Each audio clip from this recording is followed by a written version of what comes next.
and Durham from the basement. Look at all Celebrating not only West Durham's birthday, but the arrival of our first head coach in the basement, a trendsetter indeed. Yeah. That would be Georgia Tech head football coach, Wait a second. Jeff Collins. All of a sudden, we got the ACC NASCAR coach in here. We went to break in an Adidas Georgia Tech thing with the ATL hat. We've come back and I like it. And Prince is now wearing a Navy hat with It's like being a host of the Oscars. You know, hey, one segment you see me in this, we go to break, we come back, we're in a new deal. Unbelievable. All right, blow out the candle so we can officially start this interview with Coach. All right, here we go. Ready? Make a good wish. All right. What'd you wish for? Everybody to win.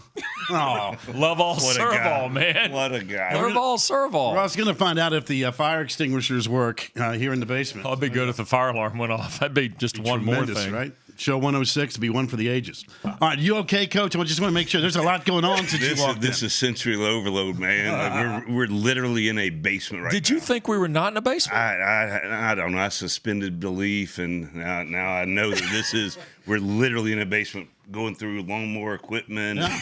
There's a freezer. And did you see Otto out there? The Christmas decorations? He's out there drinking Stellas from the refrigerator. That's the only reason we keep him employed here. There's a lot going on, man. Are you surprised? A little bit. Yeah. A little bit. We always tell people we're coming from the basement, and now all of a sudden it's really a basement. Seeing it firsthand, there's dogs, there's stuffed dogs, there's all kind of things going on. Gear. We got all sorts. Yeah. You brought us gear. We got more stuff today. Yep.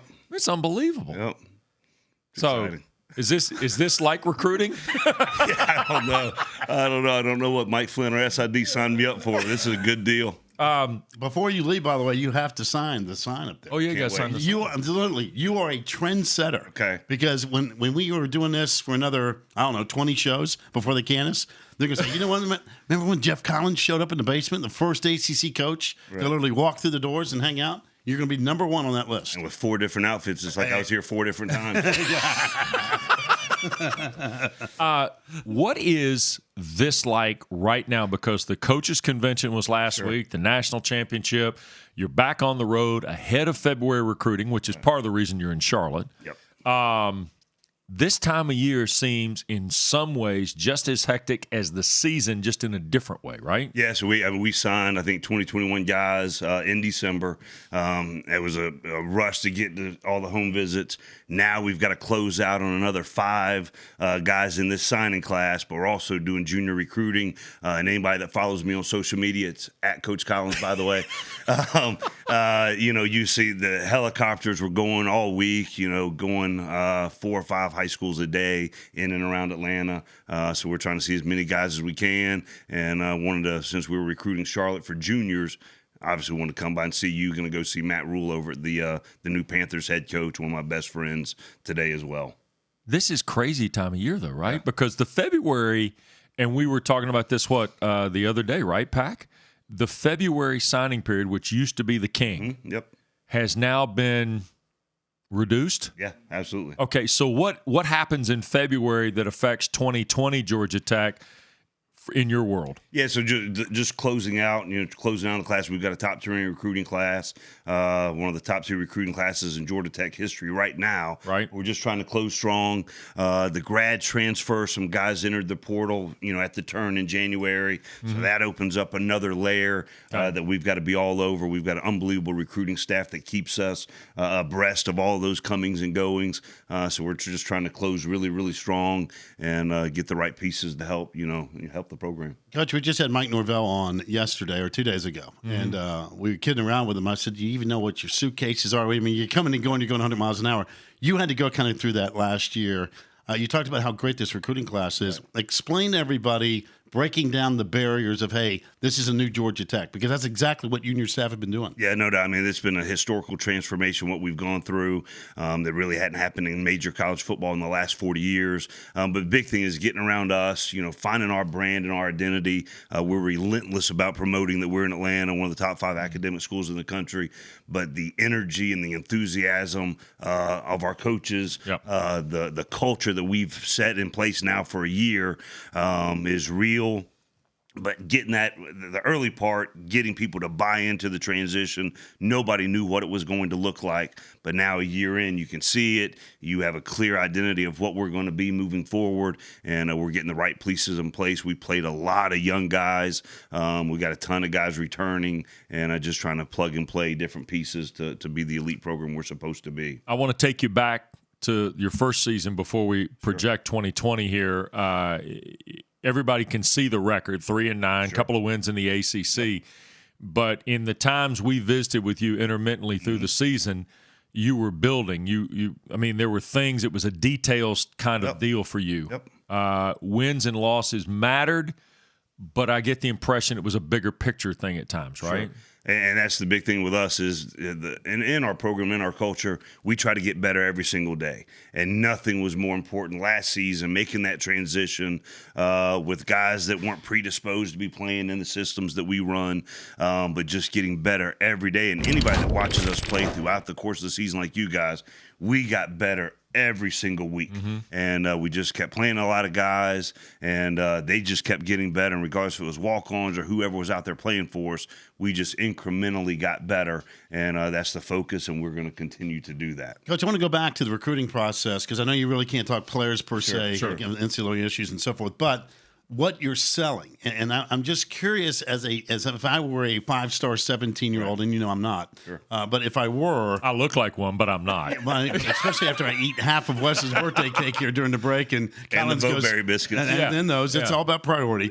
But in terms of selling Georgia Tech, because for the kid that grew up for Georgia Tech watching, whether it's in the state of Georgia or anywhere else in the Southeast or wherever you cast the net, Georgia Tech style was pretty much determined with Paul Johnson. And now you're coming in there going, hey, listen, whoa. It's a brand new blank canvas. Here's what we're selling.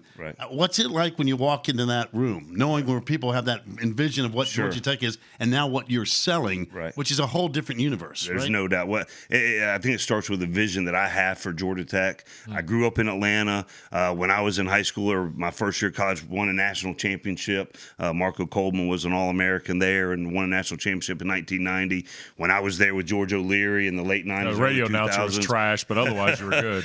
When Wes was there, we were a top 10 program. We were playing on New Year's Day bowls. We were competing for ACC championships.